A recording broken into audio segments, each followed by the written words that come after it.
Wrap it up, nerd. Alright, I don't know what this is called, and I don't care. 2, 3, 4.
That would probably help that I turn the microphone on before we go live. Details. This is a new show. This is a new format. I haven't quite got the only the format subs get sound. Yeah, yes. Hello, everyone. Welcome again to the Chilled Out Trek show. I've completely lost. Yeah, the stars has got it. Yeah. You just missed the meaning of life. You really did. I was exposing it all. Now you don't get it. Yes, I'm joined by Stars, Auto, and Big for just some Chilled Out Trek talk. And I actually have a story about oysters that I need to say. You guys have already heard me say this once, which is terrible. And you guys were already moaning about our show last week.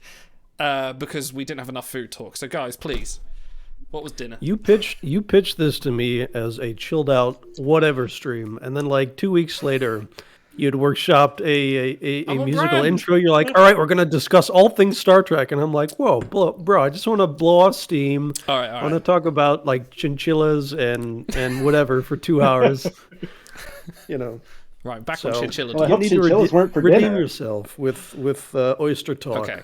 So I've recently been on holiday since we didn't have a Timeline Talks last week, as you well know. We went. I'm still suffering the ramifications of that choice. Seriously, you guys have got withdrawal symptoms. You're just like, what can we do? What can we do? Like I thought, I was watching the chat on Wednesday night. You guys are beside yourselves. And yeah, I went to the seafood sort of restaurant on the sort of coast of Norfolk. Very sort of good sort of shellfish place. You know, good for catching mussels and crabs and oysters and things like that. So I went to the seafood restaurant. They do a seafood platter. So yeah, we'll get that because I quite like prawns. I quite like, you know, all the other things. But it came with 4 oysters. Now, I've never had oysters before in my life. I know what they are, and I know what's involved is just the little alive.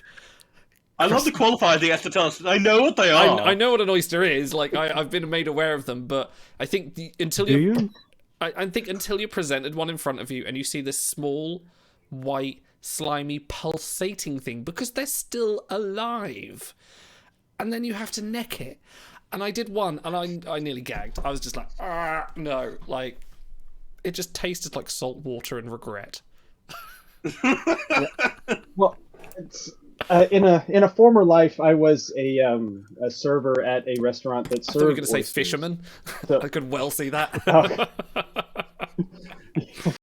Yes. Like, if you're not dressed like the Gordon's fisherman, then you don't get served. They had to cut down all the rubber trees in Sumatra to make fishing pants big enough for Big McLarge, so he had to retire. You better believe it, Buster. But no, every time I saw them, because it's like I've never actually eaten them. It's just like they look like snot on rocks, and because they're normally served on the half shell, and it's just like, why do people look at this? I mean. To say nothing of the fact that they would think, "Ooh, I want to eat that," but then to go on for people to say stuff like they're somehow an aphrodisiac, it's like that's something. I felt anything far from horny after eating that. I was furthest removed from being aroused. Like, all right, pull up in chat, folks. Oysters, yay or nay? Okay, I'll pull up the picture now. This was. Oh, hang on, it's massive and it's on the side. Hang on. Oh no. That's what she said. Hang on. I don't know why it's rotated, but yeah, there we go. At the top there's the oil. This was our seafood platter. I wonder if I can rotate this. No. I can't rotate it, but you get the idea. See, yeah, the oysters up here. Everyone, pick up your desktop computers and turn them 90 Sure degrees. Can I rotate it from here? I've never done Even this. a Klingon would look at that and be like, nah, bruh. Nah, bro. Rotated enough times on the screen on the chat, and then the vomit will just happen naturally. So, the rest of it was really nice. We had some langoustines, some little cockles, and fried squid and some mackerel. But these oysters, oh my god! I'm just going to zoom in on the oysters just so I'm just going to intensify the pain here because these were disgusting. Look at that! Just look at that! Ugh. Like you say, just snot. But they were moving. They were moving as my wife necked one. Ugh. Jesus. Anyway, that's enough of that. I would assume living a visual in my head of you guys trying to make out with oysters. It's like, I know. What is this? I think your colloquial terms are a little different than ours. Yeah. And neck it as in neck it as in like you neck a pint, you neck a that's different. Yeah. It's different. Linguistic cultural divide there.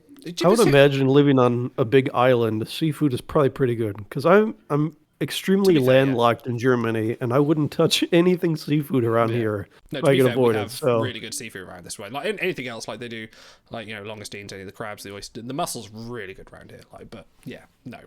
Who cracked open a shell and saw this white thing and just went, you know what? I'm just gonna take it raw. Dude, you are loading up the sound bites for us this stream. I really am. Well, it's just like the old bit, like who was the first person that saw that white thing fall out of a chicken's butt, and it's like, you know what? That's dinner. Or like looked at a cow's udder and was like, What if I just tug on that slightly? All right, can we please talk about Star Trek? I'll do anything. No, you wanted food talk. All right, go on. I think Stars, you had some sort of you wanted to bring something up. Go on. Did I? I think I want to bring up how much I want to leave. I feel this bad is what happens inside. when we get the dream team together. Yeah, no, one of us leaves disgusted. I think my closest analogy for that is like when I had mussels one time and I felt like I was going to be violently ill, and that's a stage removed because they're at least dead, I think. Yeah, I don't get how you can handle that because the texture for me was just like, it was like, ugh, no, just no, don't even, no. Ugh.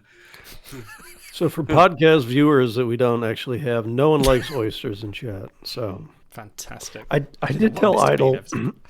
Yeah, when you posted the image and started talking about him, I was thinking that Mr. Bean episode where he eats like 10 bad clams just to try to one up the other guy. Narrative. Yeah, I don't know what is he. I was going to say, I'm glad we've curated our viewer base appropriately, so they we like only have oyster haters in here. Good. What would you say the quality of seafood is in the British Isles? I'd say it's okay. Really I wouldn't say really it's the good. best. Depends where you are. I mean, if you're on the North Sea coast, like I am, or anywhere up sort of York downwards, down towards Norfolk, really good. I would say really good seafood. Obviously, if you're landlocked in London or like in one of the major cities, it's not as good. But yeah, come to the coastal cities. It's really quality. Yeah, I mean, look, the fish is usually pretty decent. But I'm thinking more like generally like calamari and stuff like that. Like that tends to be a little bit like compared to say like Greece. Like Greece has some really good, like Croatia. Different temperature. Well. I mean, the calamari is usually found in warmer seas like the Mediterranean, so you're likely to get it more there. But you get sort of like the more sort of cold water sort of fish, like like langoustines, like tuna or salmon or cod or anything like that. That's why we have loads of fish and chip shops that only sell cod and haddock, because that's all we can get. I'm thinking of the time where Stars goes, every time I go to Crete, and I'm like, all right. This guy in his private jet knows all the best seafood places in the world. Yeah, no, that's me. All right. So since you mentioned salmon, have you guys ever had pan-fried salmon? Yes. Oh, sure. Probably. Because it's you have like your little salmon fillets. Oh yeah. With like some like like flour based. So you get like a nice little like little crust. You get your butter and more butter. Yeah. Oh yes. Yeah, but you get your spices of choice. Some of those with some like roast potatoes and duck fat, and that's some shit. That's some shit right there. That's some good My stuff. wife sometimes comes back from, because like Morrison's UK thing, every now and then at Easter or at Christmas, this is sort of UK supermarket for those that don't know, they'll do salmon, whole salmon, literally at half price. So a whole salmon, 15 quid, which is pretty decent price. You can generally get about 5 or 6 dinners off of that if you want to. But she'll turn up, like come home and she'll go, I got a whole salmon, can you fillet it? And I'll be like, I now got to do this and put them in the freezer tonight. I wasn't expecting this. So there I am at 9 o'clock at night with fucking trying to fill it and pick all the bones out of this salmon. So, oh, Jesus Christ. Which is fine. It's really nice, but it is work. I'm just picturing like actually when. No, you go, Vic. You go. Oh no, well, it's carrying off of that, but it's where I used to live was much closer to the coast. It was down in Houston, in Texas, and then that's pretty much right on the coast. And there's a supermarket here that is kind of spoken in hushed tones in the greater Texas area. It's called HEB. That's you go to your Walmarts and your regular run-of-the-mill grocery stores, and then HEB is like the that step above grocery store, and they used to have like 2 packs of salmon fillets, or fillets as you guys would say. It's a fillet, love.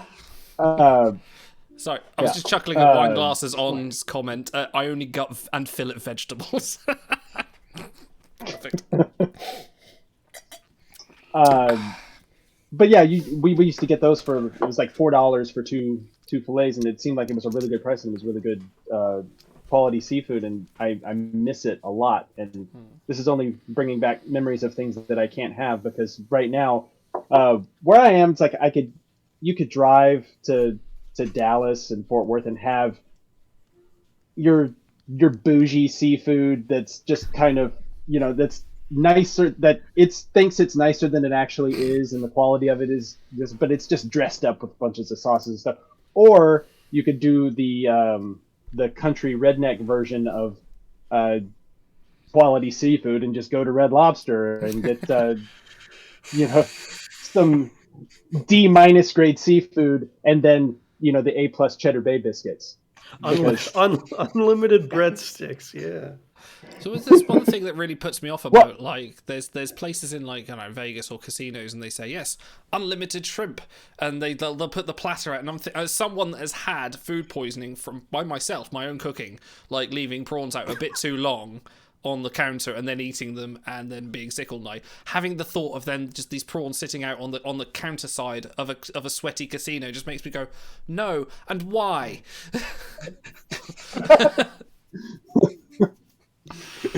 By the way, anyone in chat, if you'd like to direct the conversation, if you're feeling a little at whatever we're talking about, feel free to bring up almost any topic. We're not doing politics or current events, but pretty much anything else I think is on the table. Sushi or sashimi? Ooh, I love sushi. Gotta love sashimi. Yeah, sushi, yeah. So I hate sushi, but I was in Japan for a few weeks, and I had pretty much everything else they had to offer, including tempura. They, lots of restaurants, they had the little grill on the table where you can. So I would do all the grilling for our party. Felt like a real hero. And they have these little water boilers too, where they give you really fine cuts of meat, and you can just the pot just boil, have it. Yes. Yeah. So that was a really fun experience. I love Can't say Japanese much for their food. alcohol, but everything else was. No, I love sushi. I love any Japanese food. How dare you? Sorry, the dare whiskey is good. I mean, their beer is. Yeah. Speaking of, I've got. What am I drinking? I'm drinking. Is it Burro Natr? What does that say? Natertrub. But it's got a funny picture of a thing on it. It's quite nice. It's a cat, I think. A thing. It's Czechoslovakian, so I don't know. It's nice. That looks like 2 Ritz crackers with whiskers. That's what it looks like. Yes, it does a bit, doesn't it? Some kind of whiskers. Yeah, it's the what's the Homer Simpson light bulb washing powder thing? What's that called? Mr. Spackle. Mr. Spackle, yeah. Is this the Czechoslovakia, Mr. Sparkle? There's someone out there just looking very annoyed. It's like, why am I on this bottle of beer?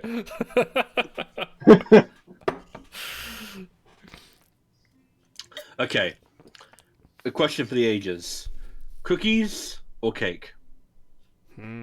Well, hold on. What kind of cake? You can't be that reductive. There's like a quadrillion type of each of those. You have the nasty, dry ass, crumbly, crunchy cookies that only my dad would buy because he knows no one else in the family would eat them, so he had them to himself. You have nice, soft, chewy cookies. You have you have chocolate. You have white chocolate. You have macadamia nut. You have cranberry. So you can't be sore. You can't say cookies or cake. Come on, Well, here's the thing. It's like, I can get along with a dry cookie every now and then. Like, it has to be a very certain type, though. Idle, you probably are familiar with the brand Maryland. Mm-hmm. Yeah. And they're called American style, but now that you've said that, I'm not sure that they are. And they're a pretty decent, like, dry cookie. But most of the time, I just agree. Like, a warm, kind of not quite crumbly, but soft and chewy cookie is mostly the way to go. You're familiar with Sainsbury's, right? Have you ever I have heard of it. Yes. Sainsbury's? You must have gone into a Sainsbury's. I have partaken in a Sainsbury's once in a while. Yes. And gone into their bakery section in the morning. Oh no! When all their bakery stuff is fresh, and their cookies are perfect. Like, you eat them, and it's like they're unfurling in your mouth. They are so soft and chewy and nice. So they do a triple chocolate Belgian one that's really nice. So when I was pull up in chat, folks, so you can decide along with us. When I was in university, and this is a tragic story, very tragic, and I was very emotional at the end of this. There was a Sainsbury's I used to shop at when I was at university. So I used to walk down to get my supplies for when I was living in halls, and I went there like literally 5 minutes before closing, and I saw on the side, for 5p, a whole cherry pie. I was just like, fucking brilliant. 5p? For 5p, I was ecstatic. Being a poor university student, I was like, holy moly, this is the best thing I've ever seen. I have no point of reference for 5p. How many that's galactic like 25 cents. Is that? Yeah, it's like... That's like ridiculously cheap. So I picked it. This is like 5 to 9, so just before closing time. Clearly, that went bad 3 days before they put it on that price. The general UK law is if it was on the date, so it was on the day. If it goes beyond, they have to chuck it. So I took it back to the halls, put it in the fridge, and went to sleep, blessed in the knowledge that at some point I was going to have a lovely, tasty, sensational cake. And then I woke up the next day and some fucker had eaten it. They had eaten my 5p cherry pie, and I've never been more angry to have such a deal given to me and taken away.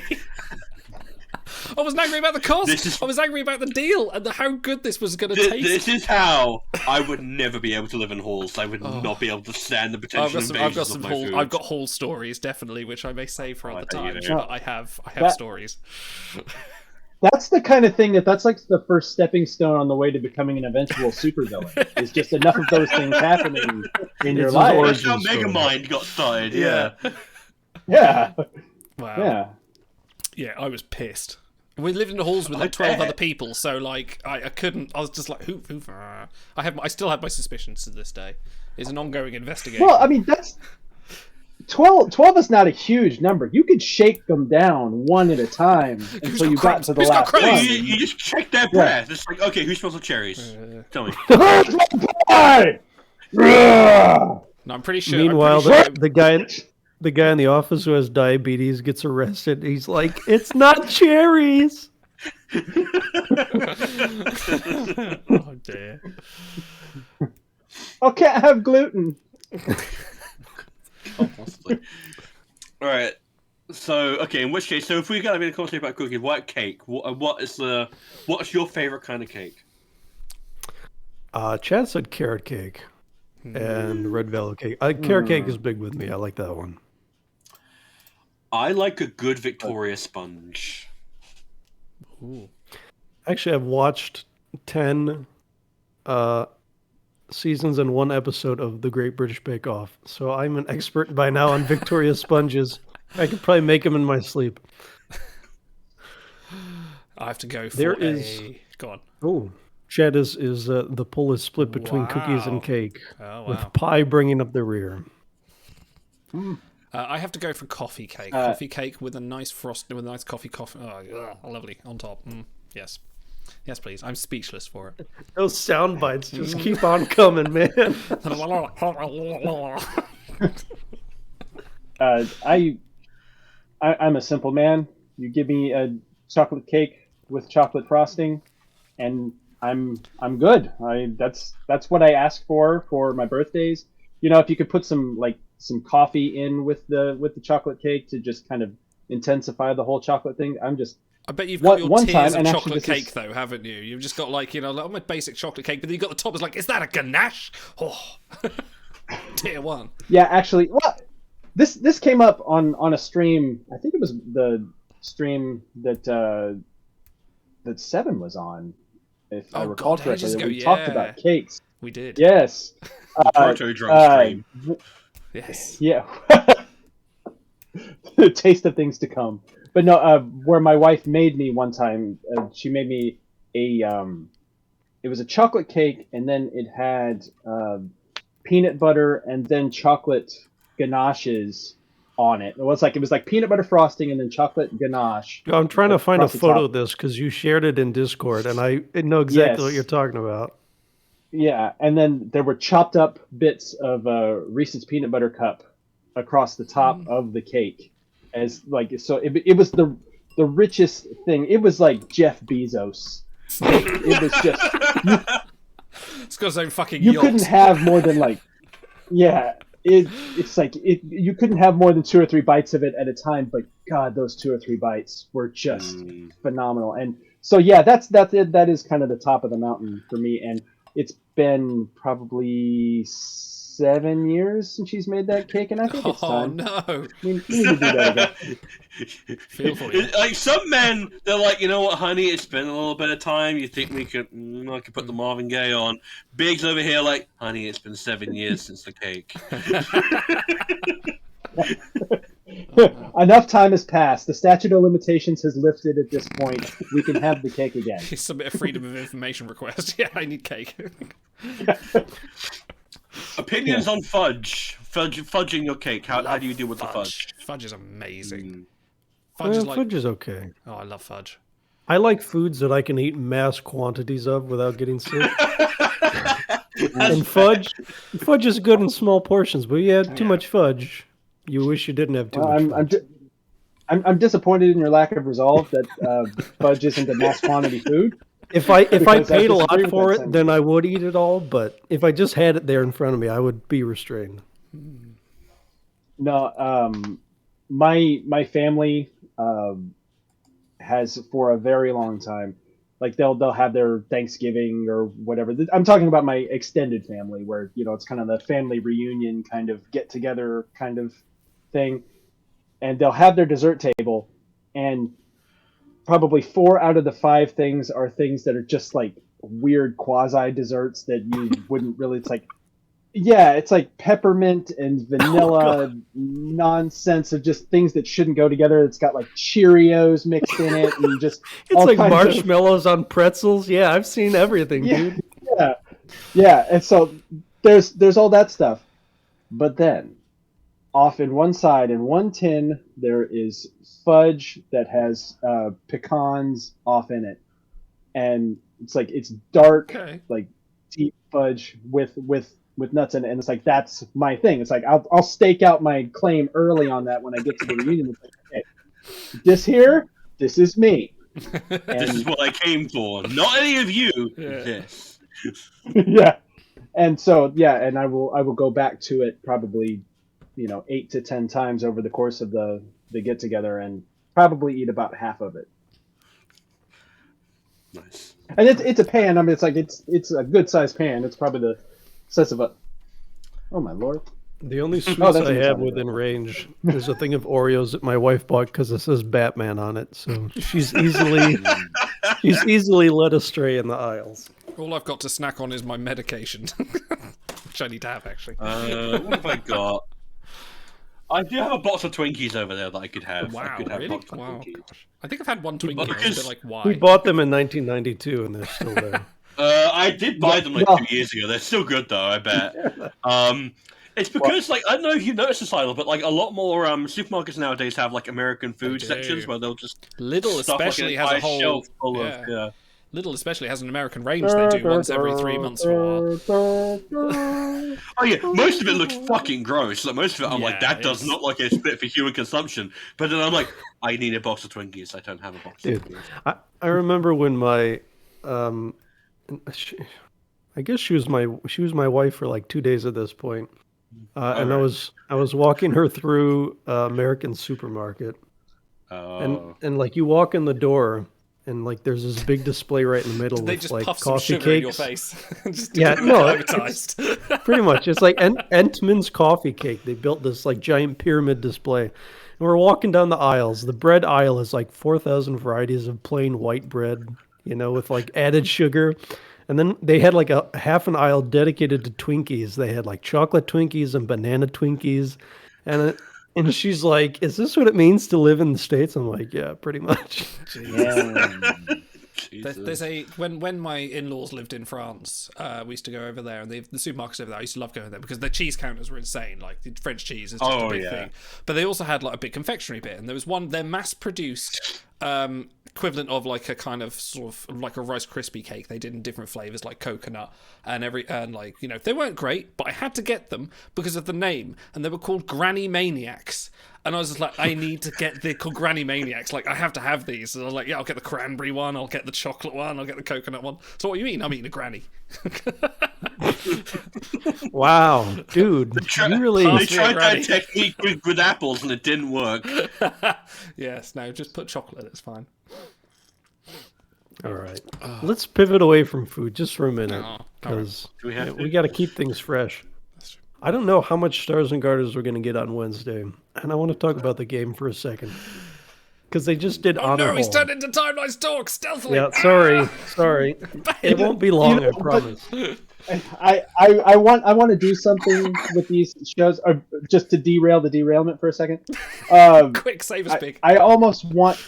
Yeah, no, I almost want to do like a pool or something where it's like... I don't know if you guys ever watched... Pee-wee's Playhouse or shows of that ilk when Secret Word, they would have the secret word, and it's like have these chilled out streams. Like the secret word is always timeline, so like the first person to bring up the game, it's like, they said it, they said timelines. No, we have a different just secret who's word going to be the first person. It's usually something you assign yourself. Well, considering Idol has canceled the last 12 shows in a row, I think we can dedicate 3 minutes to this. I'll give you 5 minutes. Go on.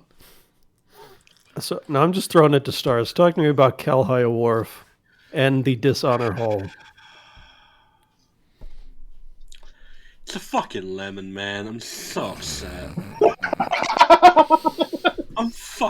I'm really upset. Like, because it's like there's not a single part of it they got right. I feel so sad for you, man. Right? Like, I really do. Like The art. They got the art right. They got the art right. That's fine. But guess what? By that point, but at this point, if you don't get the art right, then what are you doing right? Because it's not like they've been on a particularly great hot streak recently, right? So first off, choice of Wharf for the Honor Hall is wrong. Shouldn't be that Wharf. That's not the most memorable Wharf in the game. You should have picked either Mock Barrel if you hadn't already done him. Well, Mock Barrel Wharf would have been a decent pick, but it would have either had to been, if they hadn't already done him, All Good Things Governor Wharf would have been my pick. No, he's already in the game. Yeah, but if he if he wasn't, twice, it's fine. You don't have to pay attention. It's fine. No, it's okay. Or alternatively, you could have gone with like Chancellor Wharf from the end of DS9. And I feel like that would have been a nice pick as a niche one where no one would have been like, yeah, no, that doesn't make any sense. Like everyone would be like, good pick. Actually, I would really like Discommendation Wharf. Because isn't that the essence of Honor? He did the right thing, took one for the team. Plus, he has a snazzy robe, so that's like... Yeah. It's very iconic. You could do that very easily, yeah. Or a dark horse pick from that would be the Wharf from Birthright Part 2, where he's like, with the... like telling the story of the hunting trip, yeah. If they Yeah. don't release Or even- if they release Chadich Picard and his name, his tag, his flavor text or his arena ability isn't, you may test this assumption at your convenience. I will be riots. Yeah. Yeah. So that's the first thing. Well, It's the wrong choice of Worf for the honor hall. That's the first problem. The second problem is the traits, because he's got nothing. You will have nothing. In the middle... So there you my go, thank honor. you. Perfect. Like 4 traits. Not.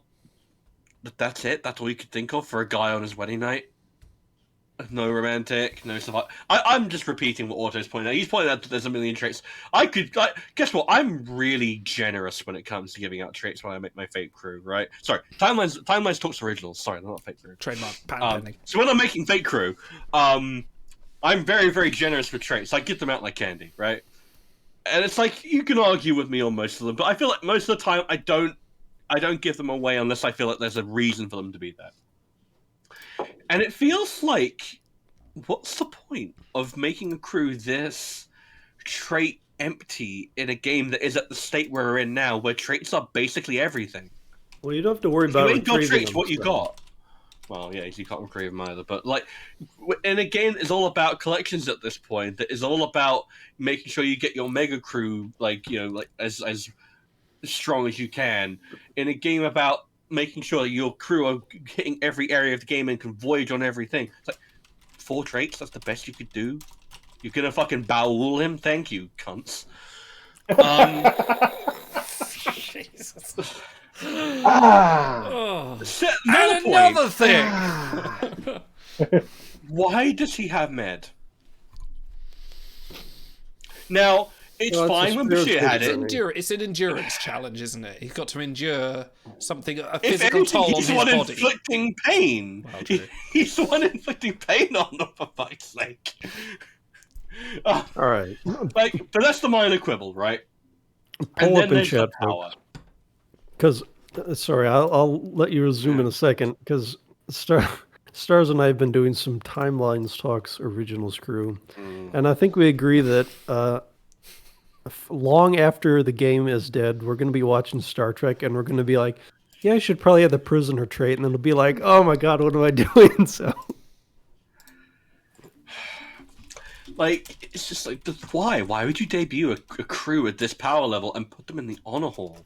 It's like, look, here's this gleaming pile of shit. It can be yours for the low, low price of a hard-to-acquire currency that you can't even buy direct. Well, you know what it does? It makes every other crew in the honor hall look good.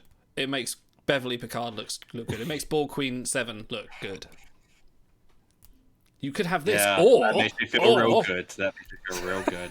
all right, so save some Okay, of the so- vitriol for Wednesday. Yeah. Well, I have So one last... WRG is playing the turd polishing long game. Is that what it is? Yeah. So my final point, and I don't want to belabor it, is that someone brought up, I don't know when Stars looked more sad, when New Worf dropped or when the EVU suit Worf packs happened. And here's the thing, right? I was pretty fucking desolated when those packs happened. As you've seen, it's been played often enough on this show. But at least I had the solace of the fact that knowing that he was at least good, and that he was out there and other people were enjoying this iconic moment and having fun with that card, I could at least draw solace from that fact. Now I look at that card and I'm like, yeah, someone sure did get first to max on that pile of crap. It's like, why? This entire game is built around appealing to nerds like me who have too much disposable income, not enough sense, and poor emotional impulse control. Dude, you're destroying our viewership right now. I just... And if you can't tempt me into grabbing a copy of Worf, guaranteed, then you fucked up. You done fucked up. Who is he for? All right, so since Timelines is never going to get another license, let's talk about some new Trek shows and the characters that we like, since we'll never get them in game. Thursday, right, is the big day? What, Picard? The double header, right? Picard Yeah, it's and Picard and Discovery. Discovery on the same day. Hell yes, I'm excited about Ooh, that. wow. I've seen a few clips coming out, and it's. I mean, are you very excited because it's Annie Wershing?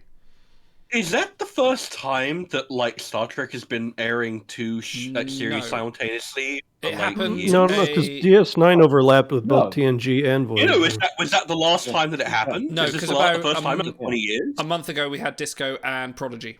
That was the first time. Oh, okay. So, but Okay, yeah, okay. in a set, if you want to cast two sort of live action shows, then yes, it is. But technically, no. It's pretty cool. But still, within recent memory, yeah. But it's cool that we're getting that. But that's and Picard will be on the same time as Strange New Worlds as well, I think. Which is very exciting. I am hyped. I'm hyped. I'm excited to see what a new showrunner will do for Picard season 2 and see where he will take it and whether they'll maybe finish the story before they finish filming. We'll see. Dude, I know I'm getting old because like they put all these teasers and spoilers out, and I'm like, oh, that looks lame. That looks lame. And then I'm like, well, come on, it's new. Of course, it's going to be different. So whatever. I am a little bit like kind of bamboozled though, because have you seen that they put out a video that explains where everyone is at the beginning of season 2? I kind of it's like- have. I would like to sort of say maybe we should save that for spoilers. I'm not going to 'cause go into that's- too much okay. detail. Yeah, I'm not going Okay. to go into because everyone is in a radically different place to where they were at the end of season 1, and it's like a year later. Yeah. And I'm thinking about it, and I'm like, is this your tacit acknowledgement that not everyone was very happy with the way season Maybe. 1 ended? Were you just like, you know what, I want the pieces here, fuck it, let's move things around? Are you leaving things open for like more of these audio dramas that you're putting out? Which is cool. That's something I that need like to listen to Star that. I Trek need has to been find that. very lax about in comparison to Big Finish, which has been doing Doctor Who stories for like 30 years, and they've usually been better than the published material. And it just seems a little bit odd to me that unless you're going to put all of this material in, it's like that you basically have to reintroduce the entire cast again, and it's like, isn't that usually what season 1 is about? It's a bit odd. Well, and here's the thing about that is that the last shot of season 1 of Picard is, the whole band together on the ship, and they're leaving the planet, and then it's like, okay, well, this is the band. They're together now, and that's what it's going to be going forward. And now we're just going to break all that up and start kind of from scratch again. Okay. Time to get the band back Whatever. together again for the first time. Yeah. Fucking like what? Yeah. I just want, Yeah. because they say it's going to be 3 seasons. That's what Sir Patrick signed on It's hard for. locked, They'll yeah. probably cut it off that. I just want seasons 4 through 18 to be focused on Rios, and and throw in whatever supporting characters you want. Just give me Rios at the helm, and like life is Rios good. is a cool guy. I like Rios a lot. Rios and the holograms, definitely. Like Rios has that thing where he is. I'm such a sucker for, especially when Star Trek does it, of For hot the men. person who is. Well, yeah, that also he is.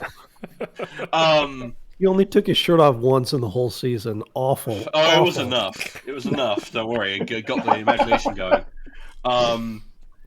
Of someone who is just like painfully idealistic, who hurts with how much they actually believe in something, and then there's like, no, I have to deny how much I believe in it because it hurt. Like that kind of like story arc that works for me. Like especially in Star Trek, I like people who believe in the Federation and who will bleed for it, even though they don't want to show it sometimes. Like Rios is like, he needs that passion reignited and to come back to it, as it were. Like come to Jesus moment, whatever.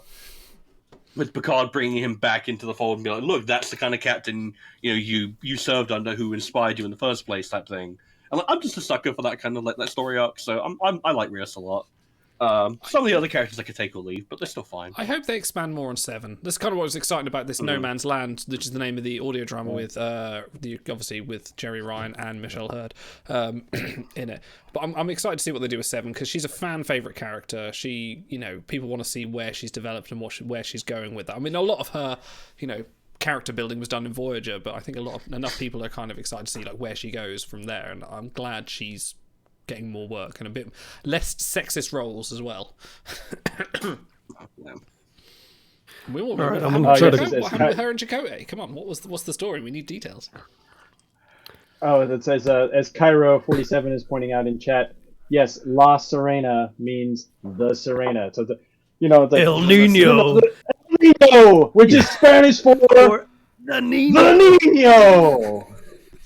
So Dude, yes, we were just talking about La Chris Serena. Farley before the stream, so that's why we're on the same. Yeah. All right, I'm gonna try to Same order. combine two topics. Hospirot was a well-known spicy Bajoran food resembling a roll-up sandwich. It was made using a specially prepared brine, which, if made correctly, would cause the eyes to water and sear the tongue.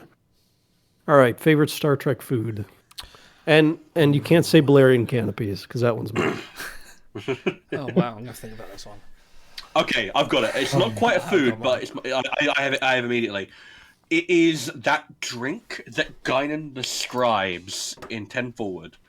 And it's a precise chemical concoction where it basically needs to be exactly the right temperature because it's vapor when it hits your mouth, and then it hits the ambient temperature of your mouth turns it into alcohol in your thing. And like that, the idea of that kind of, I'm a sucker for food science and that kind of ostentatious bullshit. I love it. Give me more of that. I'm all for that.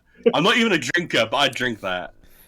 Okay, I think my favorite one would have to be cellular peptide cake with a mint frosting. Damn it! Oh, did you have that? Damn it! Yeah, I gotta. I had like a couple of minutes to think about it while Stars was going on his thing. It's like, all right, yes, I've got one. Damn it! And then, Cut you all off. right, I'll have some of your replicated bird meat. No. Actually, I really would like to try Aractogino, a kind of like a Klingon coffee. Or is it Yeah. Bajoran? No, You it's has some Bajoran. fucking kick. No, Yeah. it's Klingon Yeah, coffee. it's Like Klingon, Klingon. Yeah, I reckon that'd be good. I've looked up recipes. I mean, but who knows? I mean, they're just pulling it out of their asses because they don't really describe how it's made. But because I've wanted to try it too, and I was like, you know what? Why not? Let's find a fucking Rectogino recipe. I have to imagine that the Google. closest thing is like coffee, but with like some real hard alcohol, like maybe some like really They're drinking that on top shelf duty. rum. Got Dominion War starting. Better get some Ractogino in me. No. What it would be, I think it would be like something that's so dense espresso that when you pour it, it comes out like porridge or something, and it's like so dark and deep, and it's just so over caffeinated.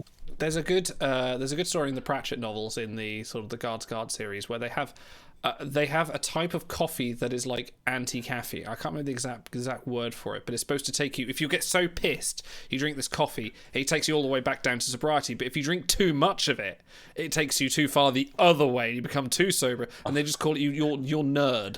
KNERD. You become too nerd. Yeah, Kalachian coffee. Thank you, Walt. I'm glad the other Pratchett fan is here. You get nerd. Yeah.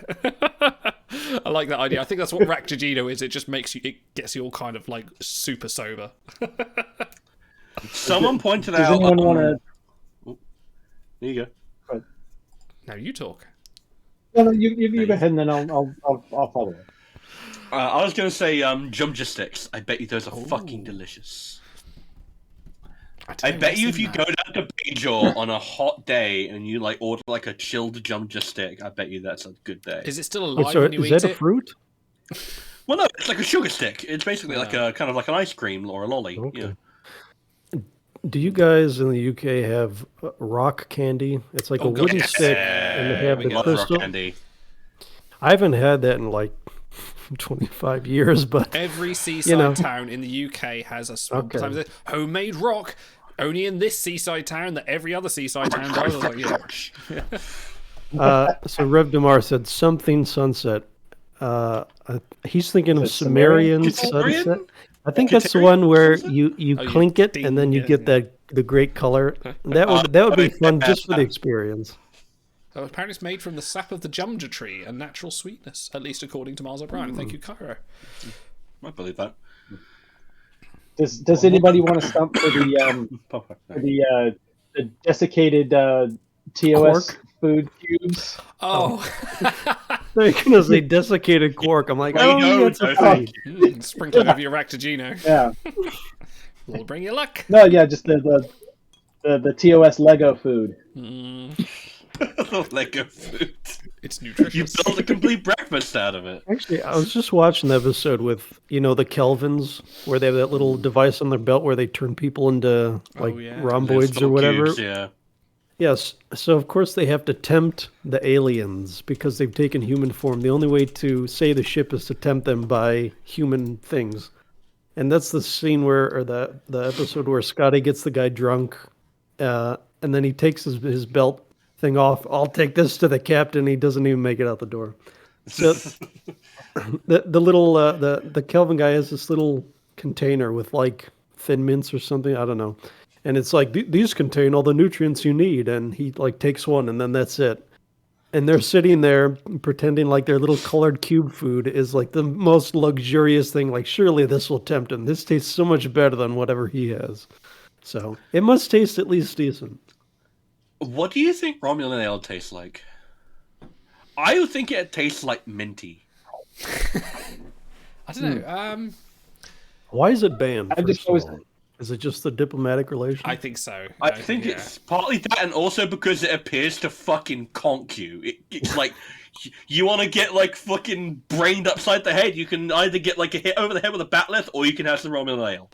Oh, do you know what? I would try some of Riker's Jabalian omelettes.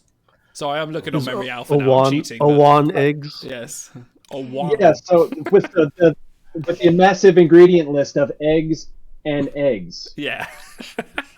Delicious. No, You can eat that. it's funny because my wife and her family, they would make omelets, and they would call them omelets, and it's just scrambled eggs into a pan that they just made into a pancake and just flopped it onto. They didn't even like fold it over or anything. It's like, no, to me, it's like an omelet has to have something else in it. Otherwise, it's just there is eggs. an art to making good. I've spent some time like trying to make omelets, and I kind of just about worked out to make a good proper, not too overly burnt, just nicely folded over with a little bit something. Don't want too much loaded into it, and it's the right kind of eggy color and it's a good consistency. Yeah, there's no when to fold it as well. No, omelets and art. Omelets and art. I'm a big fan of a ham and cheese pancake. Yeah.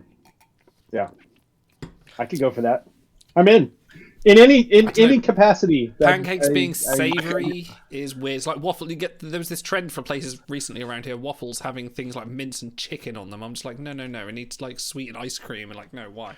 You need like some ice cream. But yeah, I had a steak minced waffle with some sprinkles. Yeah. Yeah, I had a steak minced waffle with some like a tomato sauce over it, and I was just a bit like, this is so weird. This is why is this happening to me?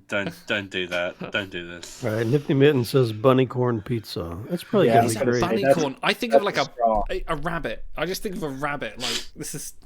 Yeah, it's just like having like pepperoni pizza, but it's rabbit pizza. But what is the corn of the bunny? It's. I think that's the animal itself is called the bunny corn, is it not? Oh, maybe the rabbit has like a unicorn horn. And that's where the corn comes from. Yeah. It's a jackalope. Tenderizes. She's saying it's not like a normal. It's not like a normal horn. The Pentian jackalope. That's what it is. You know how in all cartoons they have those like turny things that you put meat into and it creates them into sausages. Like you get the bunny corn and then you feed it horn first into the mincer. And you feed it horn first. Yeah, but okay. Well, okay. This implies that the horn is not. This implies the horn is not bone. This implies the horn is not bone. Oh, but see, it's saying it's some kind of flesh. No, that you hold the horn and then you put the back end into it first, and that's what helps you get it through the machine, right? No, because you just stroke the horn, make sure that it's erect, and then put it into the mincer. No, in the 24th century, they're grinding down bunny corn horns for aphrodisiac, and humanity hasn't improved one iota. Oh, that's why Riker went there. It wasn't to get his family better. No. It's like, have you seen the shit? It'll make you see Kazinti. Red alert. Okay, would you guys watch?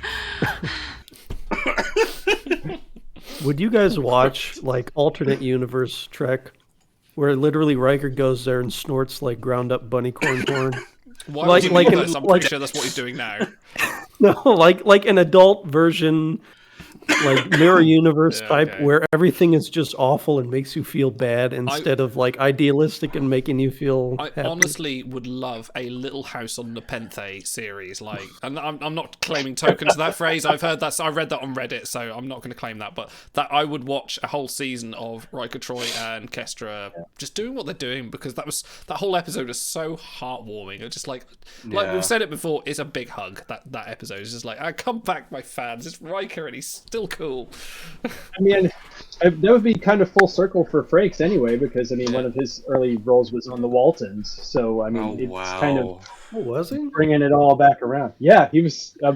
That's how my wife knew who he was, because she hadn't watched Trek before me. Oh, wow. But she was like, yeah, it's like, and she knew like, you know, John Ritter and these other characters as people that were either in Little House or the Waltons. Like that was the kind of stuff that she grew up on. You just said John Ritter, and all I can think of now is 8 Simple Rules for Dating My Teenage Daughter. Like, Christ.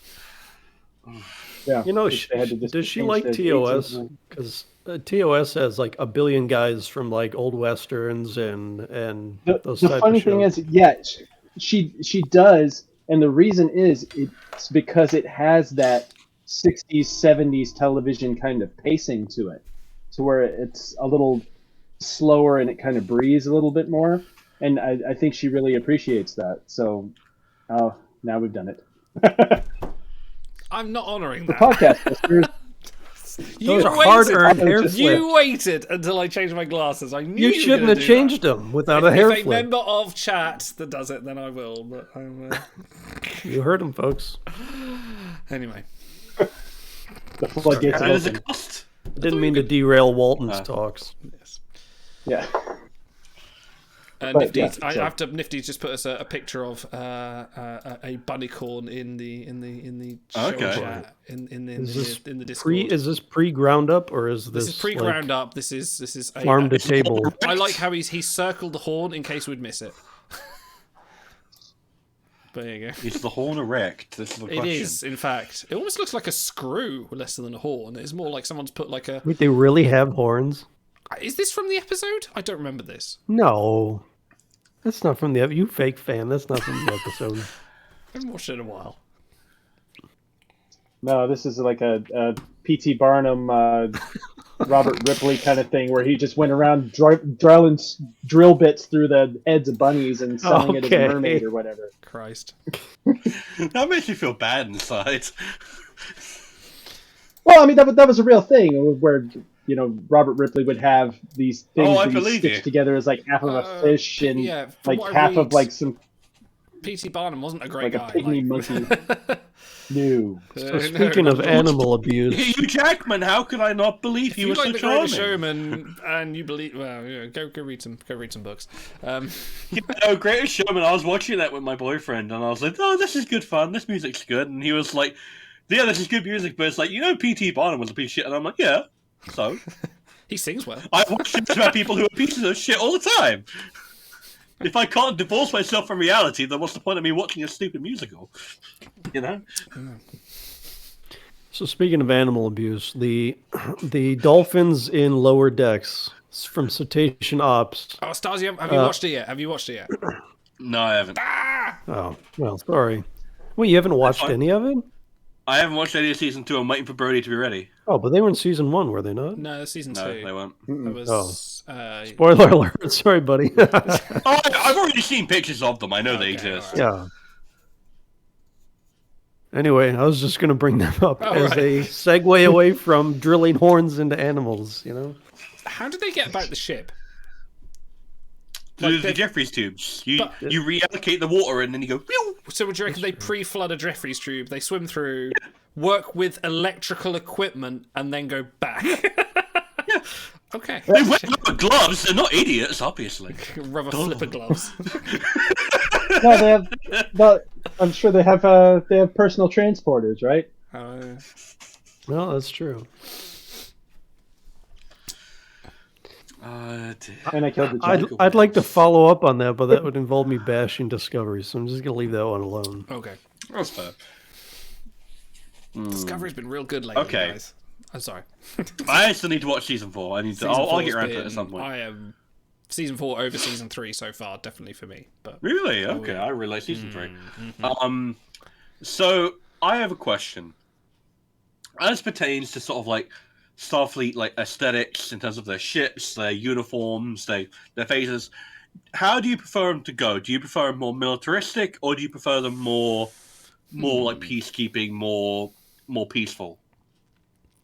So I feel like there's two extremes, right? There's like on the peacekeeping side, you have like TNG season 1 with the Dustbuster phasers and the Enterprise D, which is very smooth, and then on the opposite end of the spectrum, you have DS9 era Defiant and Sovereign class, where like the phasers look like guns. Like where do you like the aesthetics to go? I'm a big fan, and I would love a series based around this era, but I'm a big fan of the Wrath of Khan aesthetic and basically the TOS movies from Wrath of Khan through Undiscovered Country. I would love a series based in that era with the same soundtrack, with the same kind of Holtz inspired planet sort of very kind of Wrath of Khan soundtrack with that kind of styling, that kind of sensibilities. It's dated, but it's really engaging, almost sort of Hunt for Red October-ish would be very cool as a setting for a series. So I'm a big fan of how that's all stylized. So I'd say that kind of edge I quite like. As for like modern Trek, I like it when they try and be a bit futuristic with it. I don't like the TNG or DS9 sort of phases or things like that. Tricorders are cool, but I do like what they're doing on Discovery and keeping it sort of a bit more futuristic in a way. I don't know. I suppose it seems, like you say, Dustbusters. It's dated in a way that sort of tells an era of the time, which I'm sure Discovery will do in about 40, 50 years. And now you talk. I mean, I figured out enough my time, but here I go. My favorite, it's not the most practical, but my favorite is TOS and the bright primary colors. And, when you think about, like, military or even science operations today, like, well, it's the future. Maybe they go back that way, but it's going to be some, like, boring. It's going to be, like, camo or something. You're going to see a bunch of stitching and probably have cargo pockets, and it won't be, You mean the Makers from Enterprise? Yeah, it won't be pleasant to look at, but I just like that one. But We've got to be I am on board with combat, haven't we? From that era, I like the big thick wool expedition jackets. Oh and same with it seemed very practical. Fisher. Everything was very sort of designed to be fit for purpose, wasn't it? Yeah. Well, it'll keep you warm. Like, I don't. Maybe in the future they can have this like paper thin jacket that keeps you totally warm. But probably we're just gonna have thick, heavy wool coats when we have to go outside. Give me a series with Captain Styles and like the Excelsior before Sulu took over. I think that'd be quite cool. I think it'd be interesting. He's a prick, but I think you could sort of expand on that character. And I think you could definitely take the sensibilities of that militaristic sort of. You got the Cold War with the Klingons, and I think there's a great scope for a series there, definitely. And just give me that soundtrack. Give me that Wrath of Khan soundtrack along with. Well, I'm afraid it's quite dead, but fine. I know. So before you answer, Big, I actually have now you mentioned all that aesthetic. Why do we not have? I know we have Wrathful Khan in the game. If I had to pick a single Kirk that we don't have in the game to put in the game, I would like Contemplative Kirk from when he's sitting on that little silver tinfoil box essentially, and he's thinking about age and he's thinking about his life. And he has that conversation with Carol Marcus, and she's wearing his expeditionary. That's what made me think about it, because she's wearing his jacket at the time. And I want that Kirk, and I want him to be Dip, Psi, Commander, whatever. And I want him to be really, really good, because that's my favorite Kirk moment, and it's one of my favorite Star Trek moments ever. Even though Kirk is my least favorite captain. Stars, you're flirting with the secret word of the day by bringing up skill sets into this conversation. Anyway, Big, you talk. Well, it's kind of informative of how I interact with Trek and always have, that I still cling to the idea that it is ultimately an optimistic thing, that the future has a lot of optimism to it, that we can rise above what we are now and become something greater. So to me, it's yes, the the TNG uniforms are wholly impractical. They're jumpsuits. That's like, where are you going to put a pen? Nowhere. But it's still what it's what attracts me personally, just because it speaks most clearly to that optimistic kind of feeling, I think, and of stories that, yes, I mean, it got dark, it got serious at times, but always came back to the idea that, you know, the humanity had transcended itself and is doing more and better, and for all intents and purposes all together. So yes, from a design aspect, it doesn't really hold up, and like, as you say, all the technology, it's all the cruise ship technology that it had, and it's not practical at all, taking, you know, 1,000 people, including families, children, on essentially a science / warship everywhere. But that's still is going to always be what appeals to me. That's going to be Star Trek to me until the end of time. You know, maybe because they always call them pajamas, or, you know, refer to it like that. Well, maybe that ties in because, like, they have nothing to hide, right? If you go down with a semi-automatic assault rifle and, like, you know, combat boots or whatever, people are going to look at you different than if you beam down with, you know, a tricorder and your That's why silly-ass Arch always pajama went down uniform. in a jumpsuit and a beagle. Because no one assumes you're bad with the dog. Until they piss on the ceremonial tree or whatever it is. And then he has to put a chainsaw through. Who thought that up? I've got Dude, Rick Berman. Futuristic chainsaw looked so cool. It was just a chainsaw with like a plastic molding over it, so it... Oh, yeah. No, it's just a lightsaber, but it's a chainsaw. That's all it is.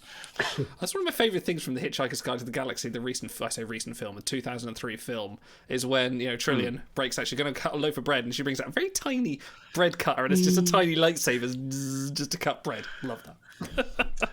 So, you know what my favourite thing is from Hitchhiker's Guide to the Galaxy? It's the point of view gun. I love the point of view gun. Is that from the film?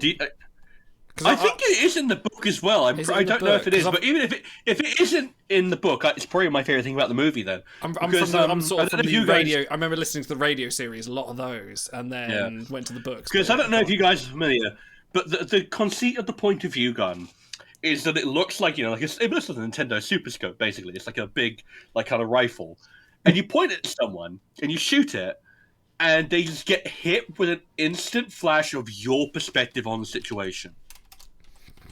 And they get your emotional moment. They get your kind of intellectual thoughts about it, and you just get instantly hit with my point of view, my point of view, my point of view. It's not mind control. All it does is just give you a moment of realization of exactly what the person who's pointing that gun at you wants you to think about in terms of how they are experiencing what they're going through. And as a sci-fi conceit, I love that. That's a lot of fun. Yeah. I love Douglas Adams' humor because, like, he's sorry. Go on, Big. Well, I was just gonna say, I mean, all that said, it's still the Babelfish, though, right? Yeah. that's still the thing. Yeah. Instantly understand everyone's communication just by sticking a fish in your ear. Yeah. I love Douglas Adams' sense of humour because it's very just kind of taking the mick out of the sort of tropes and just kind of going and just sort of very loosely kind of going, yeah, well, fuck it, it works. Like the whole, like, the worst creatures in humanity's existence, just read poetry to them till they die. Or like your hyperdrive is like, oh yeah, it's this advanced technology. No, it probably goes there. It's like, well, it can go anywhere in the universe, so it probably will go there at some point, so it does travel there. Because it probably does. Like, I love that kind of weird sort of abstract humor. Yeah, it makes me want to go reread Hitchhikers now. I think we need those are my favorite books of all time. So good. I think we need more guns in the world, because if you think about it, well, good news. No, anyway, not talking. Listen. Guns, like, you know, they have their purposes, but they're bad, right? Every other type of gun is fun. You know, guns that blow bubbles, that's fun. Nerf gun, that's fun. Okay. Water gun, that's fun. You ever Cream see those cheese ones gun? that like shoot? Yeah, like condiments, like ketchup gun.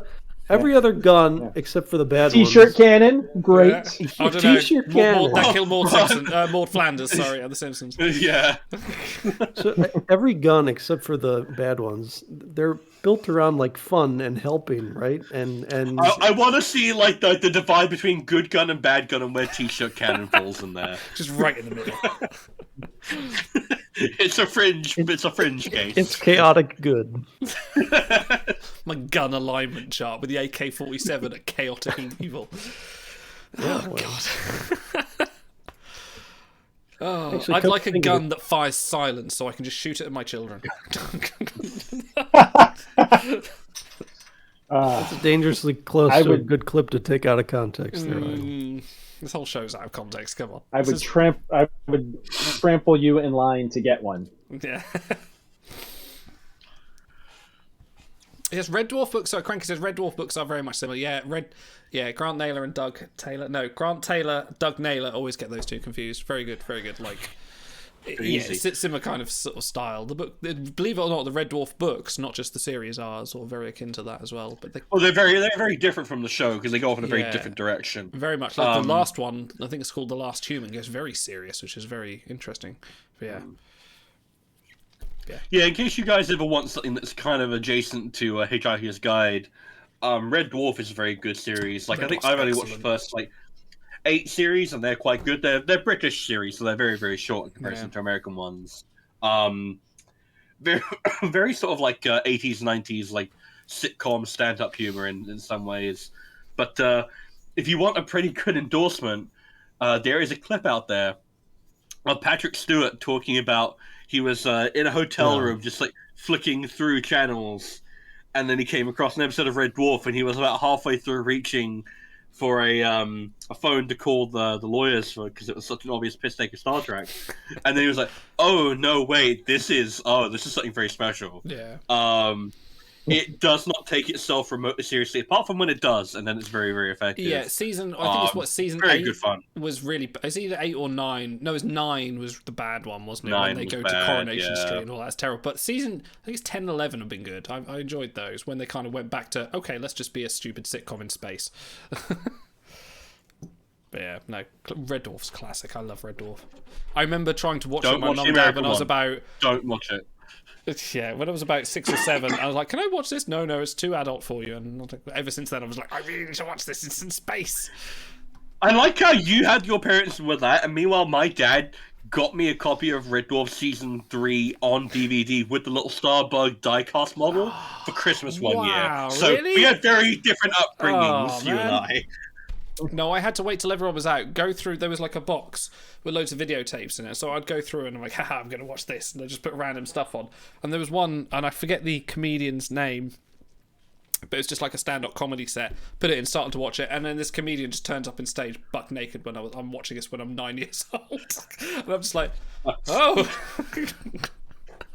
Maybe there's a reason why your parents were like, Yeah, there's "Ooh." probably reasons to say, don't go in that drawer, that's the adult stuff. It's like, oh, okay. The aristocrat! Ready to laugh. Yeah. But then I go around my nan's and she'll be like, yeah, you can watch Uncle Buck, that's fine. Oh, God. Until she got told off my mum, she's like, you dear. know that's an 18? I'm like, oh. It's fine. Don't worry about it. Yeah, it's like I do have to say, it's like I don't go out of my way to. It's like, yes, I don't want my kids watching obviously adult things, but it's like I really don't go out of my way to shield my kids from stuff. No, I mean, It's like when stuff comes on. My eldest was 5 when he started watching Jurassic Park, and people getting limbs torn off and scary dinosaurs. He loves it. He loved it. That was not a problem for him. But other things will scare him. Other sort of more. I can't think of anything to hand. But it's something he was like, I don't want to watch this anymore. And I'm like, but you just watched a man's arm. You watched a man getting nearly destroyed in a toilet in Jurassic Park. How is this different? It's like, oh. Yeah, it sounds just like he was a lawyer. It was fine. Yeah, yeah. If it was a T-Rex, it was cool. No, actually, it's funny.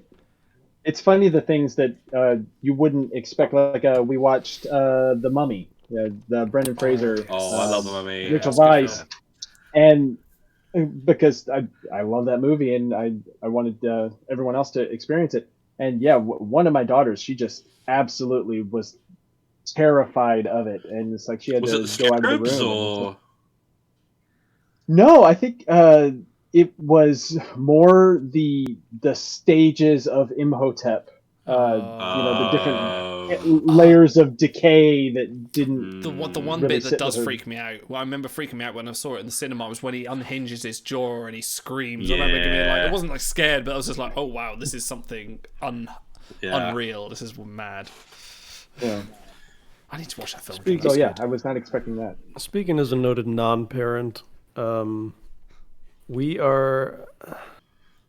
as gamers are like bombarded by traditional media of they think games and violence in games are more influential than they are, I think.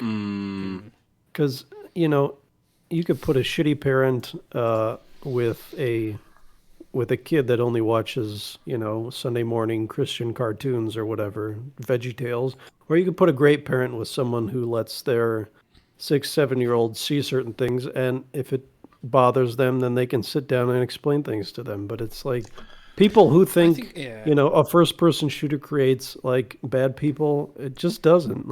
I think I'm being like child-led at the moment. Like with my boys is like I'll watch something with it. Obviously, I'm not showing them it or anything like that. I'm not putting horror films in front of them, but like I'm watching sort of films that may be a bit more advanced for them, or maybe I'm playing some games with maybe a bit of shooting in them, and like I'll either see them be engaged by it, or they'll tear up, or we'll talk about it afterwards, and they'll say, well, why did you feel this way about that? And we'll talk to each other, which I think I hope is the right way of doing it. I don't know, still trial and error at this stage.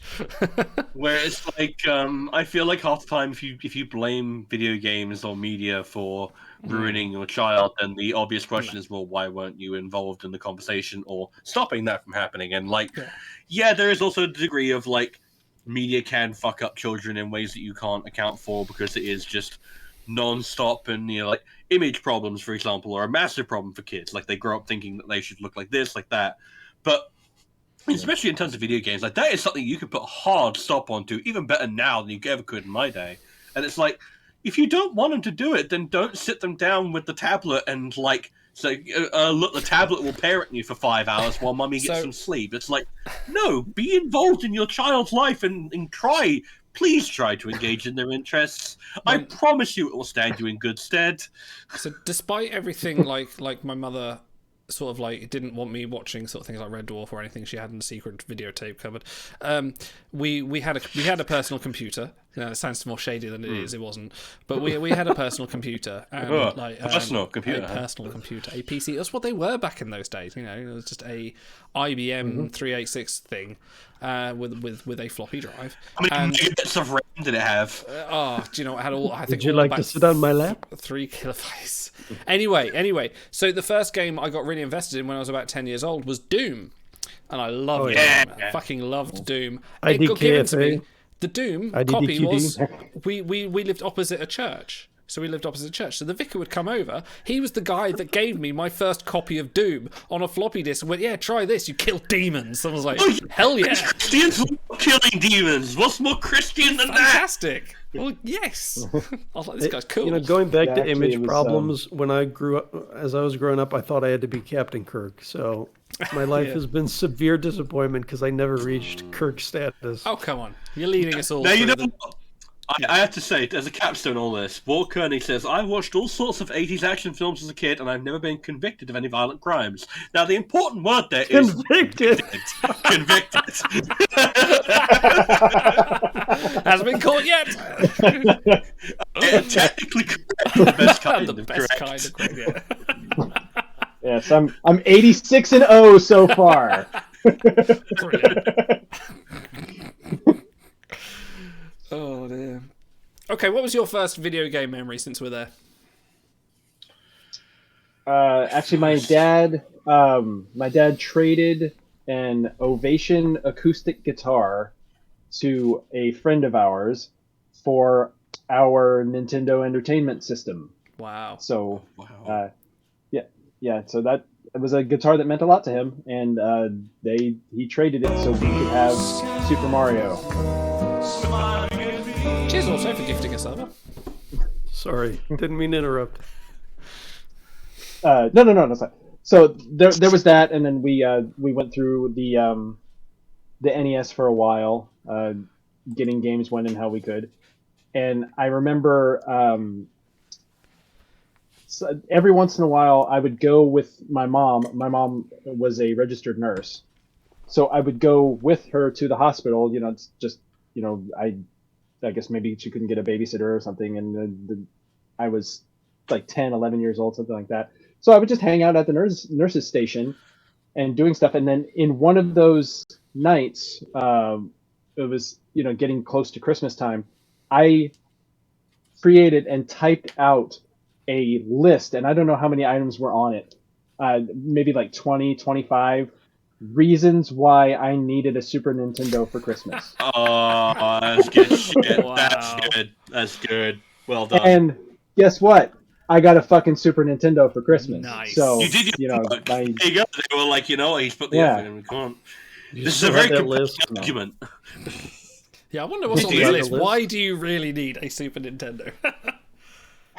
Yeah, I wish I remembered any of the reasons now. I think it was actually like a graphical comparison. It's like, this is you how were much better really a Super into it. Nintendo is than an NES, and as if that would mean a hill of beans to a parent. It's like, It has Okay. blast processing. I was just trying to think of what that was called. Blast processing. That was the Genesis, wasn't it? Yeah, I I remember bet getting 5 or very- 6 of the reasons were identical. They're like, I really like the NES, and then number 12 is like, I really like the NES. So. So, yeah. Number 13 is Mario Kart. So I was always on the Sega Since side of 13 things. to I 19. was a big Sonic fan when I was little, and I got given a Master System 2 with built-in Alex the Kid, which was fantastic. And I like Sonic. I really like Sonic, so I wanted to play. And a friend of mine had Sonic on his Mega Drive. I had a Master System, which was obviously the inferior version. So I said to my mother, I said, look, I really want Sonic 2, which is kind of because it's got tails and it's really cool. I still say to the test of time, Sonic 2 is a fantastic video game. It's great fun. They got me Sonic Really? 2 for my Stone Cold Master classic. System, which was basically no. There was no tails. It was just more levels. I was disappointed, but I didn't show it. I was like, yay, this is great. And then my sister completed it, so that's fine.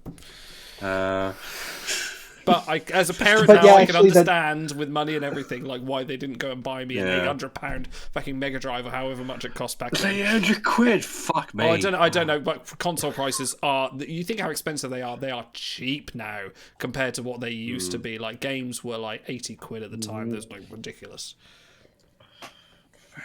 Genesis is system forbidden. Comments. Oh, come on. I remember getting the Sonic the Hedgehog magazine. really good. That's how much of a fan I was. I used to get the Sonic the Hedgehog magazine, and in the back, they would have pictures of, like, kids would submit their drawings of, like, Sonic stabbing Mario or, like, crushing him and things like that. Like, the rivalry, they encouraged that shit. But then I picked up a Nintendo one. I think it was, like, a Nintendo Power in the UK, and they had the exact opposite. It was, like, Mario, like, throwing Sonic down, like, one of the wells that Yoshi drops into. History Xing Tails. That's what it is. It literally was. It was that. That was the real console war. Actually, that reminds me of the memory. It's like, because we didn't have any Sega systems when I was growing up, but we were a Nintendo house entirely. But the one time, it's like a babysitter came, and I don't know if we had rented a Sega Genesis from the video store or if the babysitter had brought it, but the only game that we had was Echo the Dolphin. So it was like, Oh my god. that was my memory of Sega Genesis was Echo the Dolphin, which is a good game. It is a good game, but it's just it's fine. It makes it on all of the Sega. It's a game. You can play it. No, but Those it's timelines. yeah. All right, hold on. He said it. No. Games from my childhood. For like the first 8 years, all I had was the Windows screensaver that was a maze. Oh, Where, yes. You know, it follows the left I used to wall. watch that for like Yeah. tens of minutes. That was all I had as a game. Yeah. And then as I got a little older, Chips Challenge. That was a good one.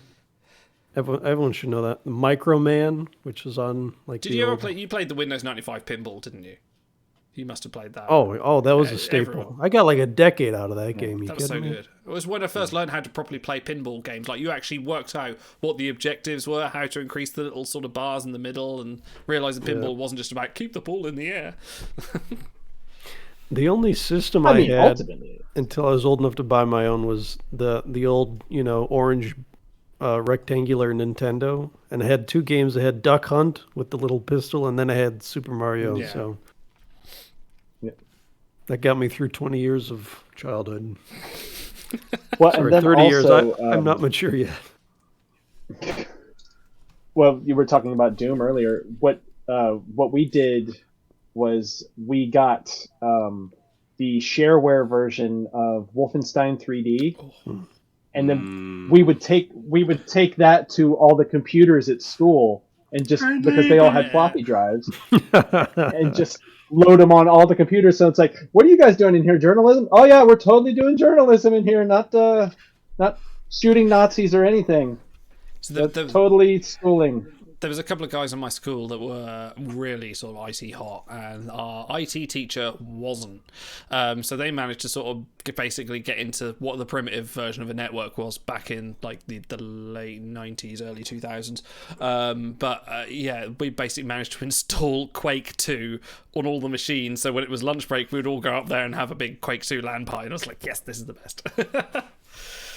Well, yeah, because I mean that was the only way you could do it back then. It's like there really wasn't network gaming of any capacity, so LAN was your only option. We had LAN. We had proper LAN parties. I remember, like I'd sort of, because I wasn't driving then, so I'd, like my mum would like drop me off at various houses with like my computer and everything. And I remember one time I stayed around my friends nearby the night before, so we sat up, connected up, played a bit of sort of Grand Theft Auto 2, I think it was, via network, and then the next day we put all our computers in a wheelbarrowed them round to my friend's house, set up our little sort of like couches and everything where we were going to sleep that night, and then just stay there for about 3 days, just playing like Tribes, Quake 2, Counter-Strike, just obsessively for like days. It was so good. I miss those days.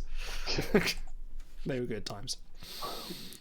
Well, and then going back further, it's like the revelation of when there was an NES, and then there was the thing called the NES Satellite, which would add extra controller ports. So it wasn't just the 2 players anymore. You could play like 4 players, but it didn't even work on a lot of games. It's like, you could play a 4-player Gauntlet. That was a big deal. But more beyond that, it was more like World Cup Soccer or like volleyball or just like stupid games like that. It's like because you couldn't really. Yeah. So, but I just remember how huge of a deal that was. It's like, oh, you can play 4 people at the same time. What? That's how far we've come. So, Stars, I have enjoyed watching your variety gaming stream on Twitch. Do you want to keep that a secret, or do you want to plug it to fine folks? Watch? I literally just have that stream so I can show off like new games to my partner and like to Katie and stuff like that, because I work at a game shop, so I tend to get like first pick of whatever comes in. Yeah, I have no interest in like I don't like even talk on it. I just play. That's it. It's Dude, and it's so infuriating because Idle and I will come on and heckle you in chat, and you completely no-sell us. Yeah. You only stream like once, twice a month, and whenever I see you on, I try to come on and comment, and you won't say anything. Yeah, no, and occasionally Brody will like poke because he's like my moderator, and it's like I'm like, yeah, tell them this. I'm busy doing the video game. Oh, they're my friends on my Star Trek thing. Dude, it's twisted in a way because you're completely ignoring your friends who come to support you, but it's very wholesome in that you're just like enjoying the game and you're not like worried about entertaining people and. We're yeah, I think for me, what's my earliest game memory? I think I have 2. My first one is coming back home from school. Is it second? It was primary school at the time. And we had just gotten our Nintendo GameCube set up on our big TV. And we had 3 games. We had Sonic Adventure 2 Battle, which my sister played a lot of. I had Star Wars Rogue Squadron 2, which was the shit. Yes. because you could redo the entire Death Star trench run, and it was really, really fun. And Legend of Zelda Wind Waker, which I remember like popping really nicely because we got a honking big CRT TV for it. Bet that put out some heat. Oh yeah, you bet. It probably killed the goldfish sitting next to it. And like I remember, even on like that CRT with like in standard definition, I can't imagine it got above like 480 or whatever. And it's like even on that cell shaded pop, which is gorgeous. Like that's probably my earliest one. Oh, there is. I had a Oh. CRT television for like some emulated stuff I was doing for a little while. I got for free from work. Like there was nothing like a CRT television for some of that old shit. Like it works. Yeah. And then the other one is it kind of dovetails with our conversation about letting kids play things that are a little bit too mature for them. There was a little game called Resident Evil 4, which was rated 18. And I was allowed to play it when it came out. Now, I was born in 1994. That game came out in 2005. I was 11. That explains so much about you now. Doesn't adjust. And I was allowed to play this 18-rated game with decapitations and monsters inspired by the Thing. And I was fine with it. I was just like, oh, this is cool. This is good fun. Oh, like ballistics. Your right hand comes off. But I think what actually got me to stop playing the game because I was so scared. Monsters called regenerators. Because I remember I just invested in a big shiny Magnum called the Killer 7, and it was like, oh, this is the big boy gun for big boys, like that kind of mindset. And I ran in the corner, and then there's this gray humanoid-looking thing with like really sharp, jagged teeth, and it's making these like, whenever you were like whenever your dad fell asleep on the sofa and he was making those weird like snoring, like snorting noises, like making that but way more menacing. And I remember blowing. That applies to at least 3 of us in this chair right now. So Yeah, damn right. be careful. And I remember blowing the entire clip of Magnum ammo into this thing, and then it just got back up, and I was like, nope, too scary. Eject. Take it back to the shop. Can't play it anymore. And that was just, not any of the blood, not any of the gore. That was what got me. Was like the scary guy who I couldn't kill.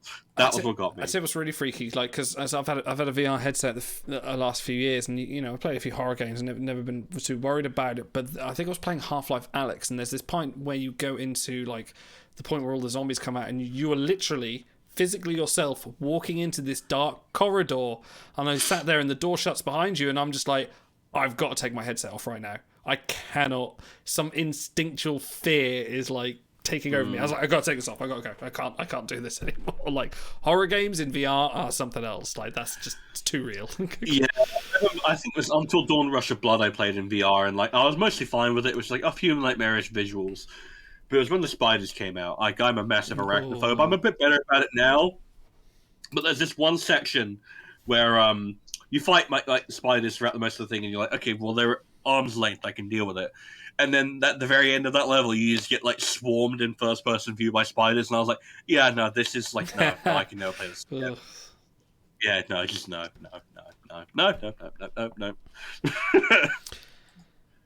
So, would you play the game with the Katarian headset? Would you get hooked on that? Oh, what you mean the jizz machine?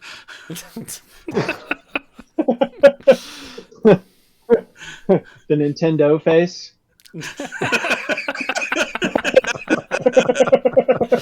Oh no, not the Nintendo 69. That was good. Oh dear. No, All right. Back to food. I need to relate more to something. So. Okay. No, I mean, my parents were not very generous with electronics growing up. So. Like encyclopedia. My dad was a massive nerd, so I got like quite a few of them. So. Like I would spend hours just reading Encyclopedia Britannica on the computer, and had audio clips like of David Bowie. The book came into David Bowie singing "Changes" and Elvis Presley singing "Jailhouse Rock." Oh, dude, yes. No, that was Microsoft Encarta. Oh yeah, I absolutely yes. I remember that exact clip. I watched it a ton of times. Yes. We can relate on that. I absolutely remember that. I mean that because that was my first outside of the movie Labyrinth. That was my first experience with David Bowie in any capacity. Labyrinth is such a good fucking movie. Such a good movie. It is. It is, and I will not hear arguments to the contrary. I will not hear arguments contrary to that bulge. I bet David Bowie would have made a great Cardassian. He's got the bone structure for it, you know? He does, yeah. And he's British. That's the number one priority for being a Cardassian villain most of the time. All right, best David Bowie song, go.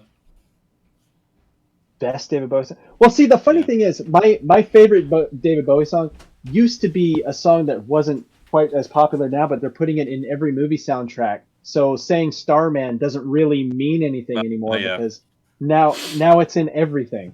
So I mean, let me think a little bit more. I mean, Life on Mars is pretty inassailable.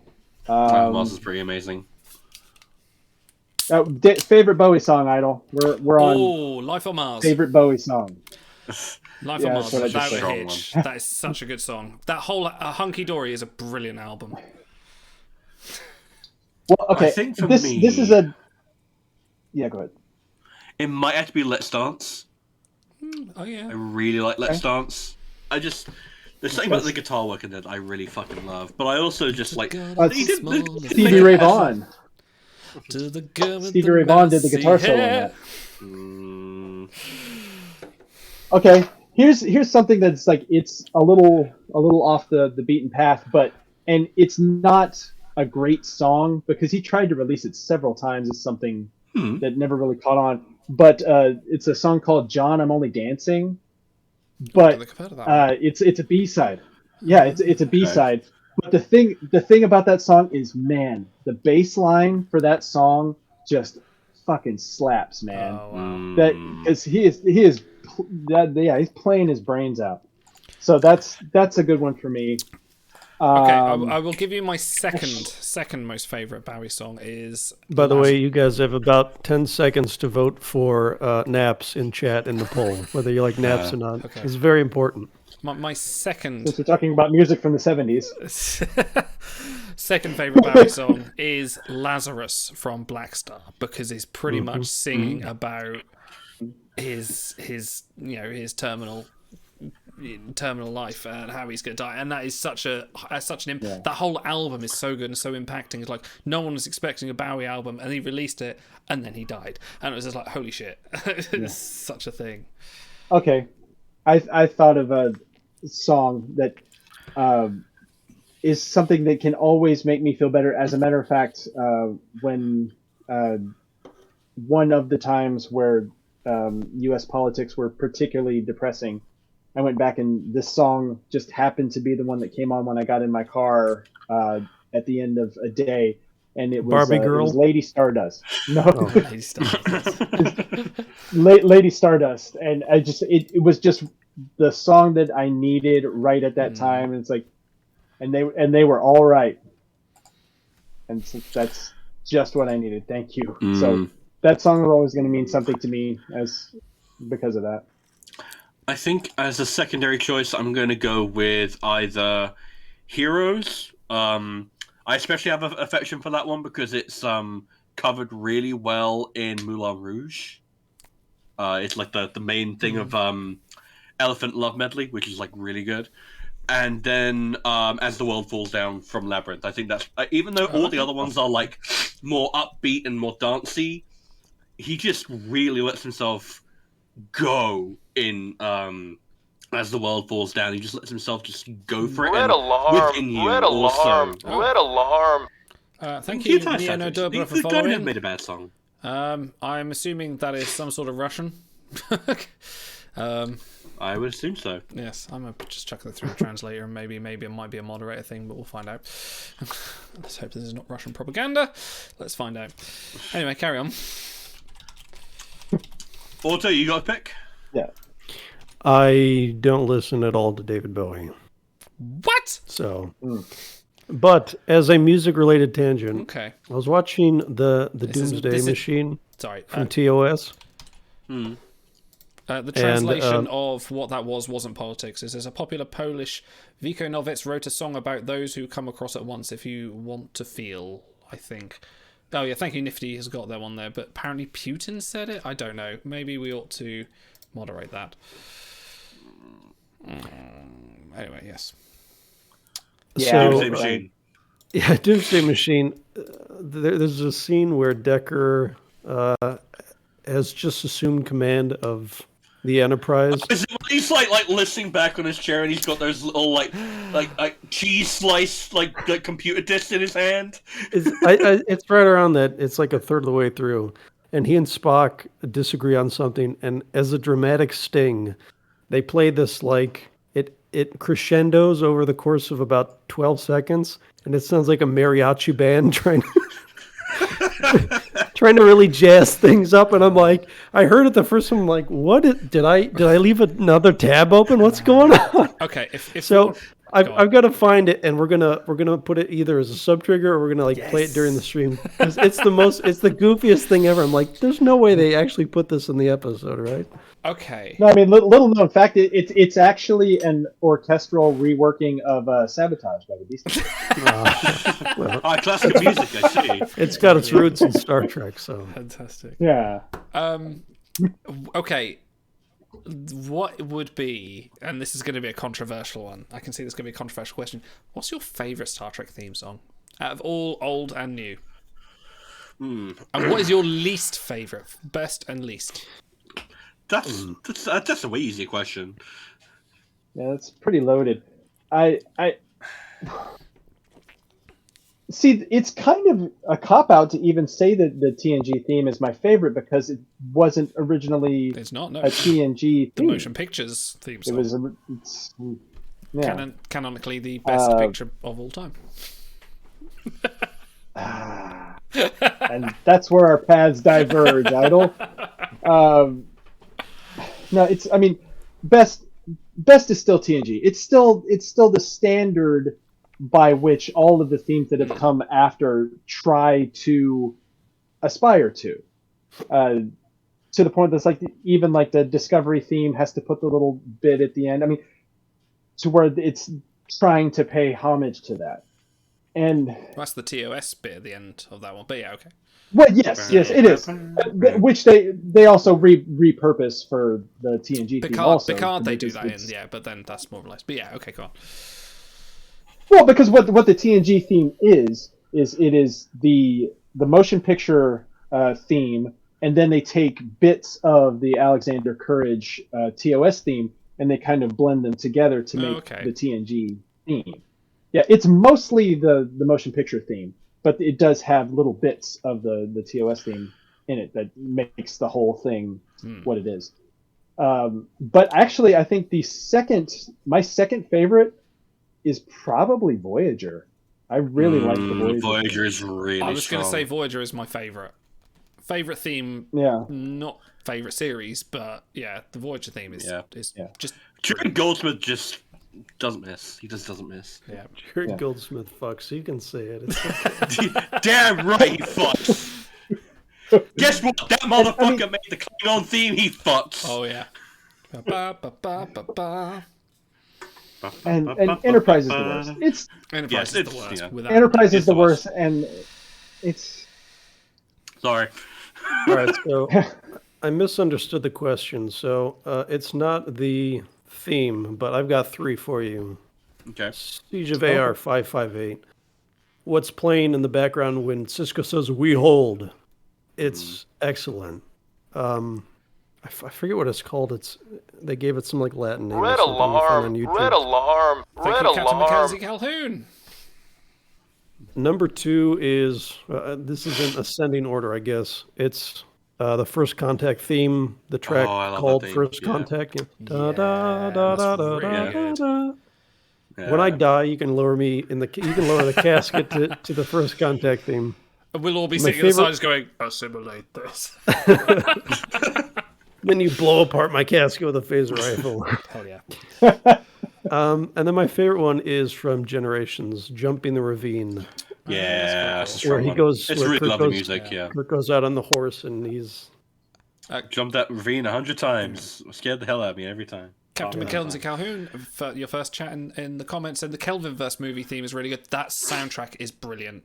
The Michael Giacchino soundtrack for 09 and Into Darkness and Beyond, they're fantastic. I love it. I like he did something different. I like that he came up with a new theme for it as opposed to just kind of recycling something he's heard before. But there are little tinges of some of the old stuff in there. I will tell you that when it came around and they had their I Am Iron Man moment at the end where they go into the new version of the classic theme at the end of the movie. That was hairs standing all the way up on my arm. Really good. I loved it. Yeah, it's really nice. But he got. If you listen to the soundtrack, because I sometimes put. I'm that sad. I put Star Trek soundtracks on the car when I'm driving home. I do that, but I often put the 09 soundtrack on. And when you actually listen to it on its own, you will hear little parts of like the Alexander Courage themes in there. The little like the battle music, even the little kind of like just the piccolo and clarinet just playing like. Like there are little bits you go, oh, I remember this from this episode, and like he has very much paid attention to what makes a Star Trek soundtrack. It's pretty cool. Before I give my answer on my favorite themes, continuing that point about Giacchino, he does something very similar with the Star Wars Rogue One soundtrack, where if you layer the main theme for it alongside the main theme for Star Wars, like the classic fanfare, it's actually a counter melody. Like they work together. It's actually an inversion. Oh, wow. And that's why it has such a natural progression together, because they are essentially inversions of one another. It's really smart like that. Giacchino is full of smart little musical things like that. And he did the Prodigy theme song. Oh, I didn't know that. No, that was Michael Giacchino. He did that one. That's a great sound. No, that's a great intro. I like there was aside from Enterprise, there was no bad Star Trek intro. Like they're all really good in their own way. I like how DS9 as well. It very much plays the point of it's almost slower to sort of kind of prove the point that this is going to be a long drawn out thing. Like it's very much sort of telling of the series itself, and it sets the mood and the atmosphere really well. I don't know whether that's just having seen all 7 series about like 500 times that we just associate it with it now, but I feel like that's also a good match. Yeah. So I really like Voyager. Voyager is top tier. But my personal pick, if I can pick any of them, it's the main theme for Wrath of Khan. And it's not the Trek theme. It's the James Horner, like the specific one for Wrath of Khan, because it's just like you get that really like intense that string section. Ba ba ba ba ba ba ba. That it kind of plays homage to it, but it's like so strong. Like it plays over the opening credits so strong. I was thrown out because I didn't know this prior to listening to this, but I went and listened to Holt's The Planets. And I hadn't listened to them much, but I listened to that and I sat around the table and I went, holy shit, this is where James Horner got all his inspiration from. And even my son sat there and he went, oh, this is the Star Trek music. And I went, yes, it is. Thank you. You've got good ear. But speaking of which, I went to a James Horner tribute concert at the Royal Albert Hall once. And they played bits and pieces from all of his soundtracks. And if you go and listen to the soundtrack for the movie Krull, which came out in 1980, it sounds an awful lot like Wrath of Khan. That guy was really good at plagiarizing himself. Still. The right stuff. But guess what? When you're that good, you can afford to do it. It's like, motherfucker also did the soundtrack for Aliens, which is also a banger. So, didn't know that. Well, backtrack a second. Go ahead. Yeah, go ahead. No, you go. I was going to say.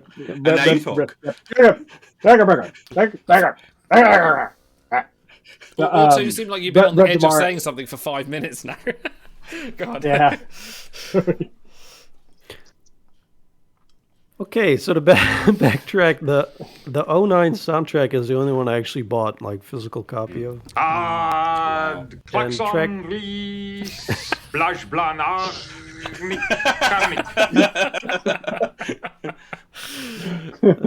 I would like to hear from Big. Go on. Who, me? Oh. Yeah. What would Rev Damar in the chat was saying, which version of the DS9 theme, because they changed it for the start of the kick-ass season guitar 4. solo in it. Yeah. The one that was fucking metal. No. I was gonna say, I think I might be in the minority opinion on this because I actually like the version of the DS9 theme before they put all the extra percussion and stuff in it. The stuff from the first 3 seasons. That's the one I prefer. The drum kit that's out of time in it. Oh my god! Exactly. That up so much. Yes. Yeah. Nah, I like it doesn't fit. The more upbeat one. I like it. In a similar vein, I prefer season 1 Enterprise theme, the slower one without the. No, I just like that one better. Oh, that's like choosing which of my balls I'd like to get shot off. We have to rate things on a French horn scale, 1 to 5 horns. James.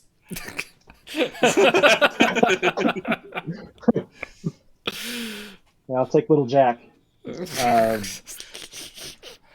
No, well, and the thing about it is when they went for the full like upbeat version of the Enterprise theme, that's right when they started the Xindi art. It's like so they got more positive right as things were all going to hell. It's like such a contrast. It's been a long time, but we're all dying. Like cut straight to that bit from Enterprise season 3 where like the hull decompresses and you see 7 people fly out of the hull. Yeah, feel good. There, here. I got faith. It's so bad. It's better than materializing inside a bulkhead. So. Yeah, that was a fucked up moment. That was.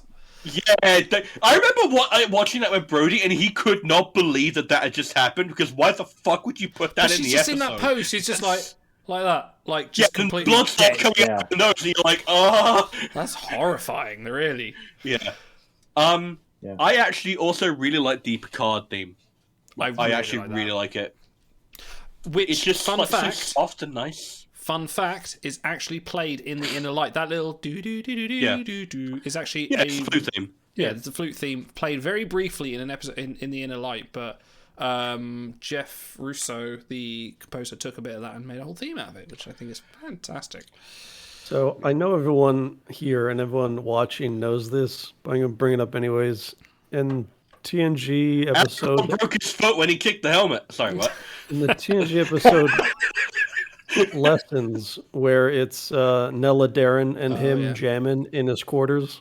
Oh yeah. The scene where he's holding the flute and playing, it's actually it's not his hands.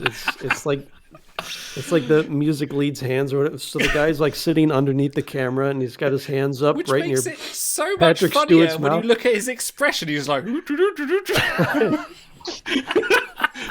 So he's got the bloke sitting in his lap, and that guy's like, "Oh man, I'm right next to Patrick Stewart's crotch." Many women wish I could be here. Once you find that out, you can never watch the scene the same way again. You just see. Well, actually, in a similar vein, I mean, that's how they did. Going back to Labyrinth and David Bowie, that's how they do all the stuff with the globes. It's like they have the guy, all the ball juggling. I can never look at a person sitting in front of a piano playing something without going, just turn the camera. Let me just look at his hands. Let's go. No, he's faking it. No. He's just going. Oh, see, I was thinking you were going to say it's like you can't see anybody singing at a piano while they go, "Shabby little loser." Yes. That was extras, wasn't it? Yeah. Extras. You would think that was like a load of 5-second clips from all I remember of it, because I remember that. And I remember the Patrick Stewart, and of course I've seen everything. Yes. Those are the 2 bits I remember. I've never watched an episode. I've only ever watched clips. Just fuck. The Liam Neeson one from the one where Rock David. I've got full-blown AIDS. Well, and then the Ian McKellen bit too, where it's like Syrian. You shall not pass. Syrian. Yeah. Oh boy! And now Auto Talk. Is there a more wholesome friendship than Ian McKellen and Patrick Stewart? Those two are lovely together. Yeah. How are we doing for time, guys? We're 2 hours in. We could talk all night, I'm sure. Yeah, I got nowhere to be, and I'm out. If I've you got guys this want to much- continue, I'll have to catch up later. I think we'll call it. This has been fun. We will all do this again soon. I think we managed to get some Trek in that conversation about food and David Bowie. Yeah, video games. Somewhere. What are we doing? Go to our Discord and vote on which charity you would like to support for our charity stream in the announcements channel. Please go and support us there. You can find the Discord link somewhere around here. It's probably in the below. Go and click it. But yeah, please, for the charity stream, which is happening on dates, please, April the 3rd. Thank you very much, because I always get it confused between the 3rd and the 6th. Yes, please choose which one you would like to pick, and we will honour that request and go for it. Wednesday, we will be back with Timelines Talks, and coming very soon will be our conclusion for Star Trek Adventure. Well, hopefully conclusion of the episode, the longest one we've done so far for our Star Trek Adventures. But If it keeps on getting postponed, I'm going to just post the answer to the mystery in the chat and be like, fuck it, we're done. We'll be in the events channel. Go look at the events channel in the Discord for all our upcoming stuff. But from us, it's been good fun. We will do some more of these chill streams. We'll see you soon, guys. Any last words about the amazing David Bowie? Rest in peace. He's great in Zoolander.